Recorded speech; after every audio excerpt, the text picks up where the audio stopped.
Hello friends, welcome back to my channel Maya blog and cooking চ্যানেলে তোমাদের অনেক অনেক ওয়েলকাম। আজ তোমাদের সাথে অনেক দিন পর একটা ব্লগ ভিডিও শেয়ার করতে চলে এসেছি। তো তোমরা সবাই কেমন আছো? আশা করছি সবাই ভালো আছো, আর আমিও অনেক ভালো আছি।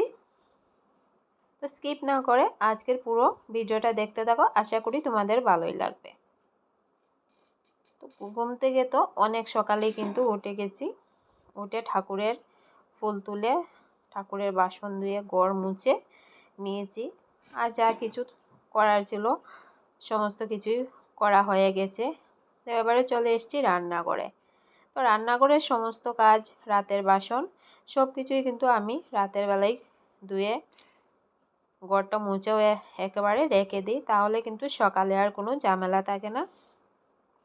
তো দেখলেই তোমরা এইমাত্র রান্নাঘরে এলাম, এসে কিন্তু আমি চাটা বসিয়ে দিয়েছি। প্রথমে ছেলেদেরকে জল দিয়ে দিলাম, তারপর তোমাদের দাদাভাইকে জলটা আমিও খেয়ে নিয়েছি, তারপর চাটা বসিয়ে দিয়েছি। আর যেহেতু সকালবেলা লাল চা খাওয়া হয়, তো আজই আমি ঠিক একইভাবে লাল চাটাই করে নিচ্ছি।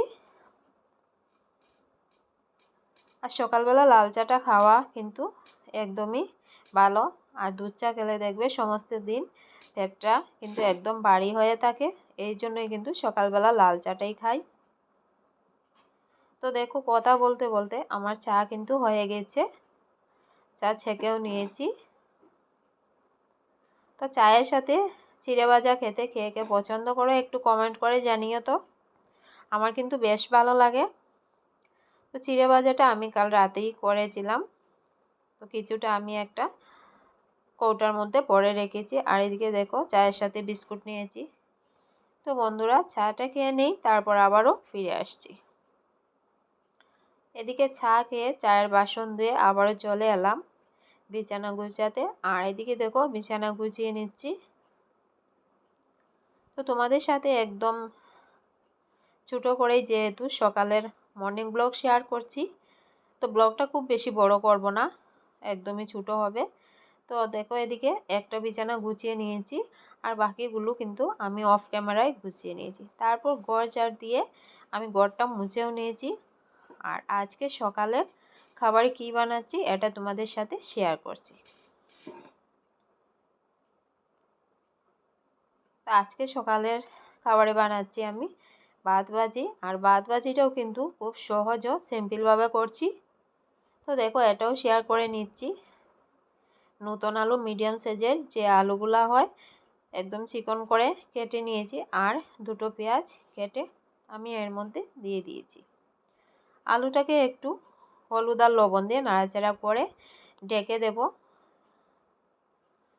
তো কিছুক্ষণ পর দেখো ঢাকনাটা উঠিয়ে নিলাম, আর আলুটা কিন্তু আমার ভাজি করা হয়ে গিয়েছে। আর এদিকে দেখো আলুটা একটু লাল লাল করেই ভেজে নিয়েছি, আর আলুটা খুব সুন্দরভাবে সেদ্ধ হয়ে গেছে। এবারে আলুটাকে আমি একটা সাইডে রেখে দেব।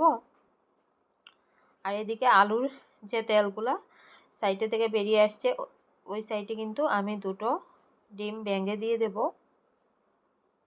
এর মধ্যে আমি অল্প লবণ দিয়ে দিলাম। দেখো, তো 1 থেকে 1.5 মিনিট কিছুক্ষণ এভাবে নাড়াচাড়া করে নিলেই কিন্তু ডিমের ভুজিয়াটা তৈরি হয়ে যাবে। তো এদিকে দেখো ডিমের ভুজিয়াটা তৈরি করে নিলাম। আর এভাবে কিন্তু একদম সহজভাবে আলু আর ডিম দিয়ে ভাত ভাজি করলে খেতে কিন্তু ভালো লাগে। তোমরা চাইলে কিন্তু এই ভাত ভাজির মধ্যে সবজিও দিতে পারো, ফুলকপি যেমন ক্যাপসিকাম, মানে সব কিছুই দিয়ে কিন্তু ভাত ভাজি করা যায়। আর আমার কাছে কিন্তু এই সহজভাবেই আলু আর ডিম দিয়ে ভাত ভাজি করলে ভীষণ ভালো লাগে, আর আমার ছেলেরাও কিন্তু খেতে খুব পছন্দ করে এই খাবারটা। তো সকালবেলা দেখো ভাত ভাজি করে নিচ্ছি। তো আজকে তোমাদের সাথে যেহেতু খুব বেশি কিছু শেয়ার করব না, তো বন্ধুরা আজকে আমার ভাত ভাজিটা তোমাদের কাছে কেমন লাগলো কমেন্ট করে জানিও। আর ব্লগটাও কেমন হয়েছে কমেন্ট করে জানাতে ভুলবে না। তো বন্ধুরা ভিডিওটা কেমন লাগলো, ভালো লাগলে লাইক কমেন্ট শেয়ার সাবস্ক্রাইব করে আমার পাশে থেকো। দেখা হচ্ছে অন্য আরও একটি ব্লগ বা রেসিপিতে তোমাদের সাথে। সবাই ভালো থেকো।